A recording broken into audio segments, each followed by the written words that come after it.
My mission is simple, to make you money.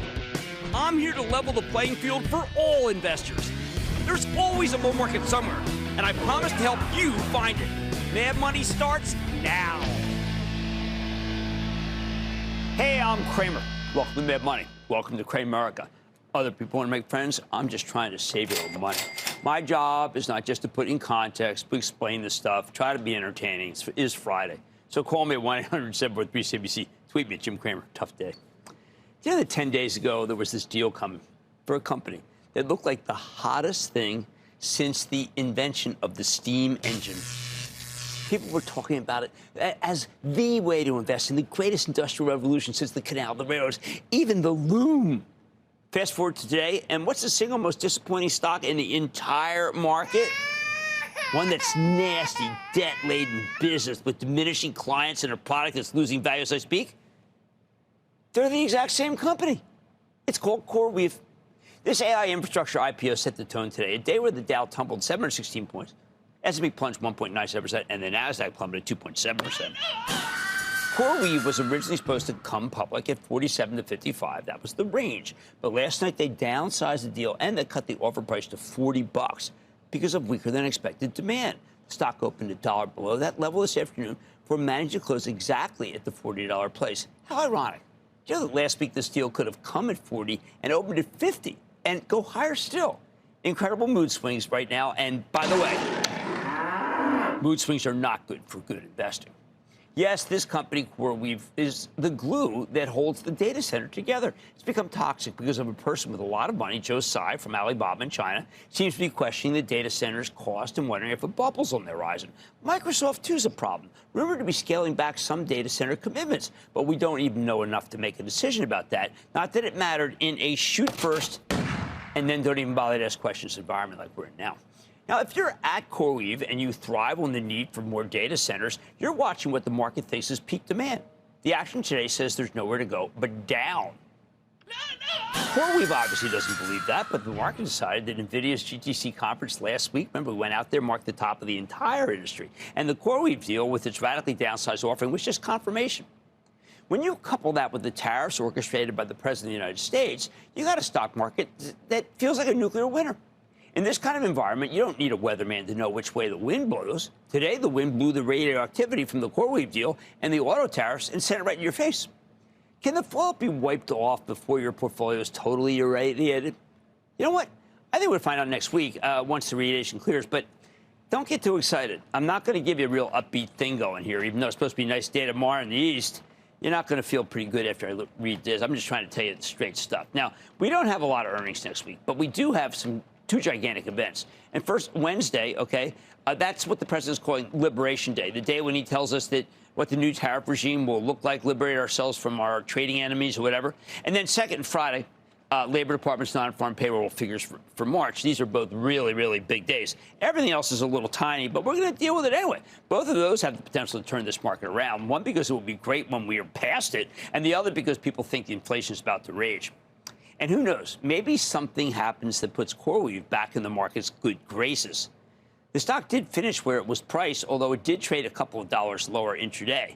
We will be speaking to the CEO of CoreWeave later tonight, so we'll find out whether we can do some buying or take a page from those stock sages, Fleetwood Mac, pick up the pieces and go home. My history of studying these things says the stock does not act well for the next couple of weeks. That's been the process. I've seen it over and over again, been involved in IPOs, been in the syndicate desk. That's my knowledge. Frankly, I'm not sanguine. For weeks, I've been telling members of the CNBC Investing Club that tech's suspect. We haven't bought anything until today, and nothing at all in tech, because we see that the market's turned against artificial intelligence, robots, autonomous driving. We have eyes. It's even turned against the chatbots, and it's like nothing's going to come back, even though you'll hear of an outfit tonight called Otter. It's a private company, and you're going to say, wow, I wish that the data center and people talk a little bit better about AI because it's so incredible, or so it seems. What happens going forward? Look, I think there's some good news here. First, there won't be another CoreWeave deal next week. Second, after Wednesday, there probably won't be any new news on tariffs on top of the news on tariffs. Now, those are the two reasons why you can't afford to leave this market right now, even though I know it would just feel so great to sell everything. I mean, I just said get out now. Probably half of you would think, thank God he relieved us from our chains of anger and sadness. But what's on the calendar next week other than Liberation Day, where we find out exactly how awful the penalty to our commerce will be, at least in the short term? No one is going to celebrate that day other than to say that it's over. On Monday, we hear from PVH. That's the apparel company behind Calvin Klein and Tommy Hilfiger. It used to be a very hot stock at one point. We've become so used to disappointments in retail, though, that our eyes will glaze over when we see how bad these numbers might be. Understand that the estimates here have been consistently cut for PVH, and there's still little hope that it will beat the numbers. The numbers. All I can say is fingers are crossed. Now, Tuesday, April Fool's, and today made you feel, well, kind of like a real fool if you bought some stocks. Let's hope it isn't a prelude. If you're a bull, you want people to be prepared for everything the president can throw at the worldwide system of free trade. You have to believe that there will be no one left who thinks the tariffs won't be worse than Smoot-Hawley. That was a horrendous set of tariffs that helped usher in the Great Depression. The bulls want people to wake up from the nightmare that is CoreWeave and wish they bought it. I say don't hold your breath. And don't expect the steal to open the IPO floodgates either. We should all be glad that they were able to get it done at all. The market's beginning to believe that the president will stop at nothing to make his points on trade, and he won't change his mind until all our trading partners are brought to heel. I believe that. And then maybe we bounce. I think some people might say that's too dire, though. As I see it, we're getting closer to the moment where President Trump recognizes the beating that people are actually taking the stock market. But it'll take time to get there because stocks have run so much in the last decade. If he I don't know, if maybe the decline gets bad enough, he'll do something. I bet he'll ease up on the tariff rhetoric. We aren't there yet, though. This is a bad place to be, but it is not horrendous. That's the best I can say about it. Now, there's some corporate news adjacent to Liberation Day. RH reports on Wednesday after the close. That's the old Restoration Hardware has fallen from $457 down to $236, a sickening decline, but not unlike many other retailers. I'd say wait for the bounce. I'm not really I don't know. It's too hard. How about that? It's just too hard. Events out of Washington weigh too heavily on the market to make that kind of bet. And with this tape, it does feel more like a bet than an investment. Thursday's quiet on the Washington front, but it's a good prelude to the beginning of earnings season. ConAgra reports, okay, and the last time we heard from this packaged food company was a bit dispiriting. One look at that yield north of 5% tells you that something's very awry here. And we also have ConAgra's spawn, Lamb Weston, the frozen potato company, which is trying to bounce, to which I say, so is CoreWeave. Finally, on Friday, we get the Labor Department non-farm payroll report. Let's speak about this. Now, in light of the very inflationary tariffs, and tariffs are immediately inflationary, the bulls have to hope this number shows slow job growth and no wage growth. Given this market's mood, I think that anything that deviates from that Panglossian scenario will trigger not just talks of stagflation, but definitive chatter about a bear market. That's where we are, okay? People are going to start talking next week that we are in a bear market, and it's not going to be any more about a correction. It's going to be the absolute bear, which brings me to the fatal question. Is it too late to get out, or should we start thinking of buying on weakness? Now, I can tell you that a couple of real bad days does not a bear make. It's a nasty run. Doesn't seem like it's over. So why not do this? Take the other side of the trade. If you have some cash on the sidelines, I'd actually put a small amount of money to work into the abyss of Tuesday, betting that things are going to be too negative for what we see on Wednesday.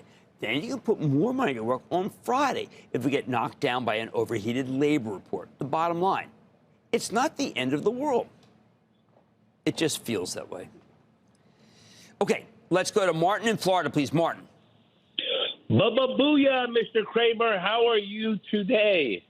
Long day, but I feel for everybody who owns a lot of stocks. How are you doing today?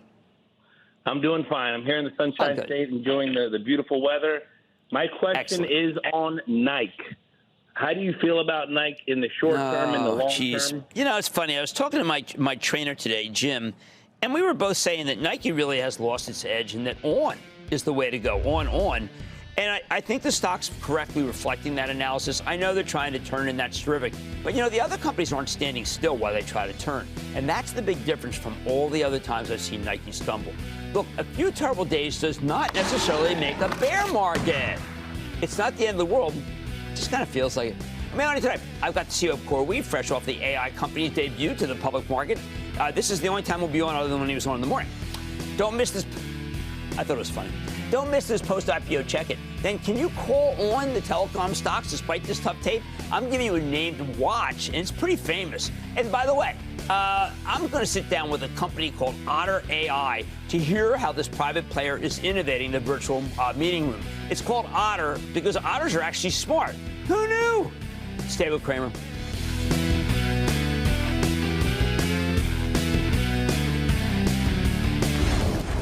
Don't miss a second of Mad Money. Follow @Jim Cramer on X. Have a question? Tweet Cramer. #MadMentions. Send Jim an email to madmoney@cnbc.com or give us a call at 1-800-743-CNBC. Miss something? Head to madmoney.cnbc.com.